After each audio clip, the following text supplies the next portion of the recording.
Hey everyone, welcome to Sue's Cooking. I am having a quick cooker class coming up, and if you have not registered for it, you definitely want to look online and see that, or private message me and I'll give you the details.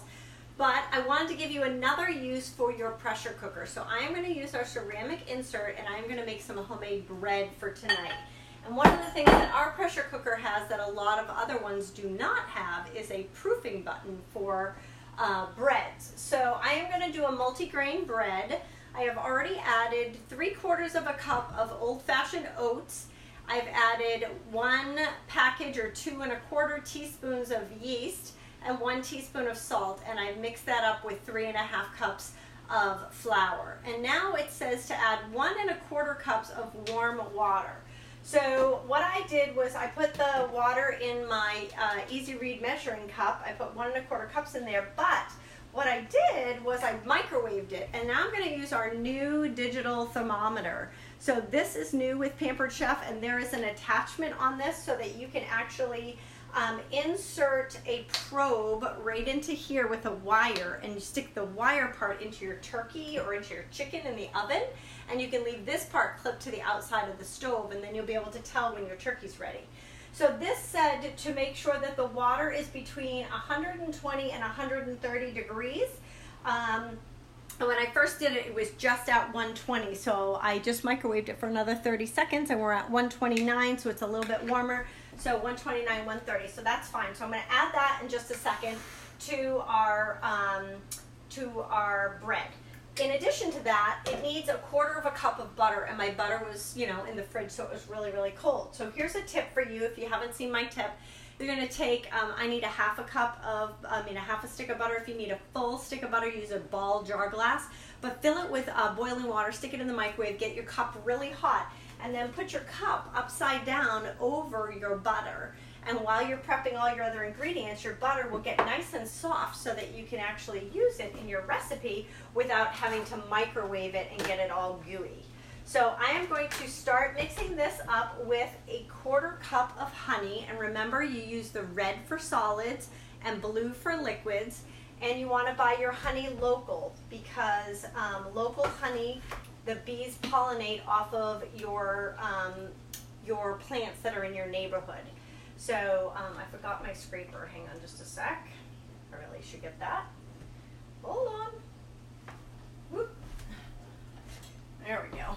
So, so 1/4 cup of honey, and then you're going to reserve a couple of tablespoons of honey and a couple of tablespoons of the old-fashioned oats to top your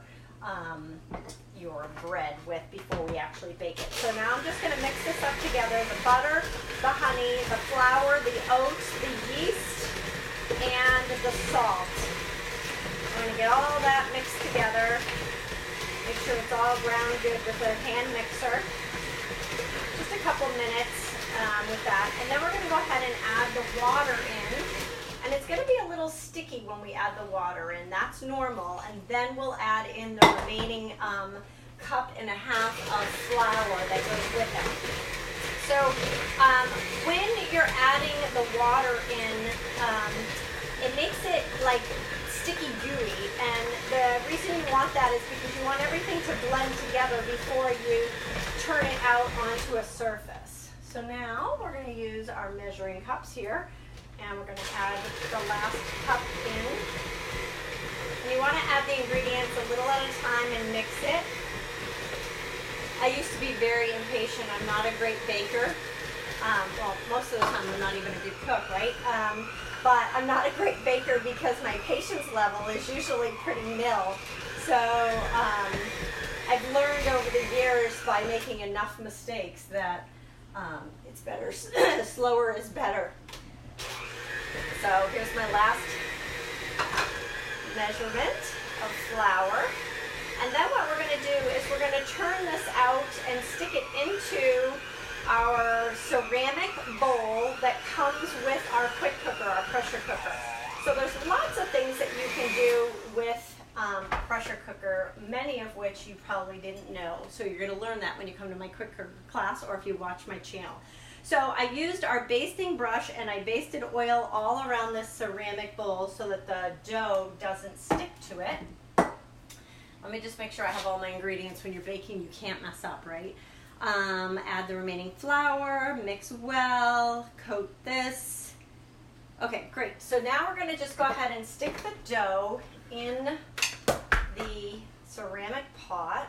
I'm going to use gloves for this stage because it's going to be sticky. Hey, Melissa. Thanks for joining me.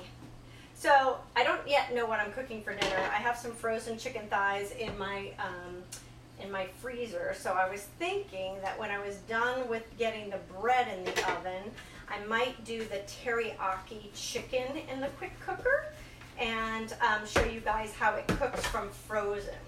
So now I'll just show you what it looks like. So this is what it looks like when it's a little sticky. And I'm just going to go ahead and stick it in here. Bloop. Perfect.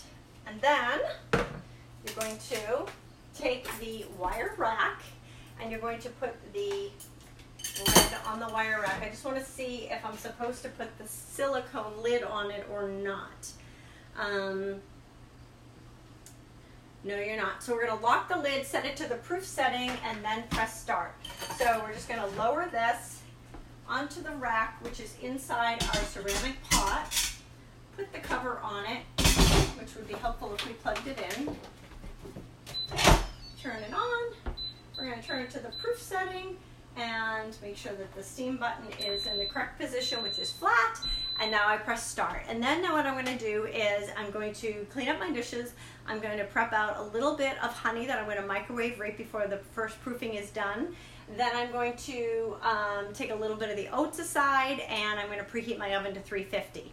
I'm going to take the bread out the second time and I'm going to coat it. I'm going to brush the honey on top of the loaf of bread, and then I'm going to sprinkle it with some extra oatmeal, and then I'm going to stick it back into the quick cooker and I'm going to proof it again, and then we just cook it at 350 for 40 to 45 minutes. So this should be perfect. I should have this done for dinner tonight.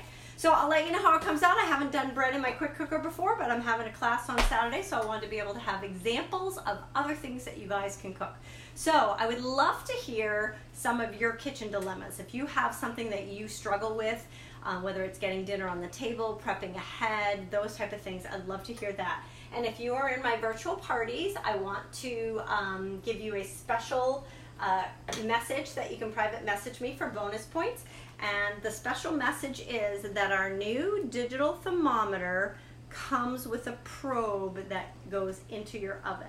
So you're just going to tell me that there's a probe with a digital thermometer. And if you private message me that, you have to tell me whose show you're in, so I can give you the correct points. You're going to get 10 bonus points. Thanks for watching Sue's Cooking, and make sure you subscribe to my YouTube channel and that you like my business page. Thanks, everyone.